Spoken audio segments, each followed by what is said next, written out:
Eng logoiwek alak ko kaitita eng betutab rani Minister nebo ripsetab kalyet eng emet orit Kipchumba Murkomen kot neking'ote ng'atutik nebo boror asikong'alalen kotinygei ak ripsetab kalyet eng emet ole kaimuch kong'alal agenge eng agenge ak meng'ik ak membaek chebo kot neking'ote ng'atutik ne kaimuch kotebsen inendet kotinygei ak tetutikab ripsetab kalyet mising ko eng komaswek chebo emoni chekikotestai kebaorionji ng'emetab kalyet. The other issue is, and I'll mention in my statement, and Majority Leader captured it, is the question of dealing with gangs, goons, and criminals that are used particularly for public functions. This has become a very difficult area for the police officers because the owners of the gangs sit in this house. They sit in high offices, Mr. Speaker. They are in Senate, they are in National Assembly. Some of them are in high political party offices. And the problem is that every time these people are arrested, the political leaders go and intimidate the police officers in the locality. They also visit our offices, visit the office of the IG and demand that they be transferred. When you go down to find out why they are demanding a transfer of police officer, it is only because that police officer is not playing to their tune in terms of gangs and goons. I have asked the IG and I've told the IG that you have protection of my office. No one should be able to intimidate police officers. Police officers must do their job. They must do it independently and impartially. We must be able to deal with gangs. In this invasion of Parliament of June 24th, was it 25th? 25th. I think 24th and 25th because the protests were 2 days. And the invasion of this house, I expected, Mr. Speaker, that members of Parliament unanimously will support the process of enforcing and arresting these criminals and gangs, including their financiers. Mr. Speaker, we found statements from a section of the political leaders in this house that, Mr. Speaker, are aiding and abetting and supporting people who are invading such public institutions.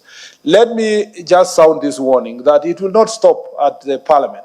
They will come to your CDF offices and you have no monopoly of gangs. Some gangs are yours, some other gangs are also being recruited by your opponent. If the police officers were to look the other side and allow these gangs to continue operating, none of us, no politician, no member of Parliament, whether you are in opposition or in government, can be able to function.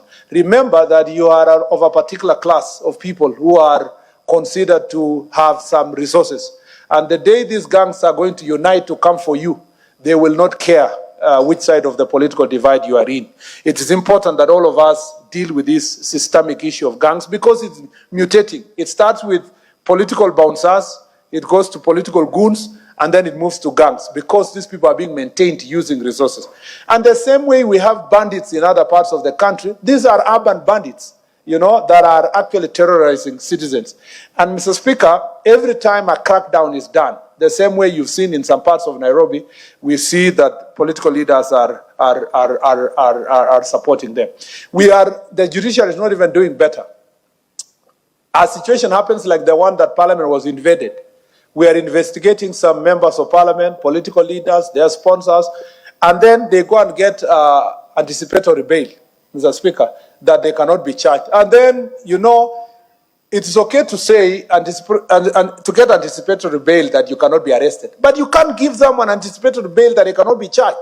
Because if the evidence is existing, that person should be charged. Let the courts weigh the evidence, Mr. Speaker, and determine whether or not that evidence meets the threshold to convict the person. But you cannot deny the National Criminal Enforcement System an opportunity to present that person before court. And the reason why this disease of gangs and goons is persisting, Mr. Speaker, is because they have their own collaborators in the judiciary. And some magistrates are already on standby, Mr. Speaker, to release people who have banned courts,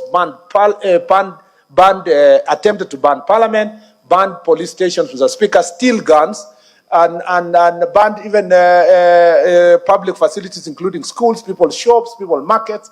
Mr. Speaker, when we said we are going to charge people for terror, we meant it because the Constitution the Act The Anti-Terrorism Act is very clear that if you are carrying out activities that are meant to scare people, wide-scale in nature, including burning of houses, including stealing guns, including, Mr. Speaker, scaring a section of population, you're supposed to be charged for terrorism. You know, people think that terrorism is just because of cross-border or an enemy coming from elsewhere. A terrorist can be sitting in such a very beautiful chamber, Mr. Speaker, and perpetuating certain acts. Why we must be rough on the question of gangs is that it is no longer confined to Nairobi. In the old days, we used to have Jeshi la Mzee and some other characters, Nairobi, Kisumu.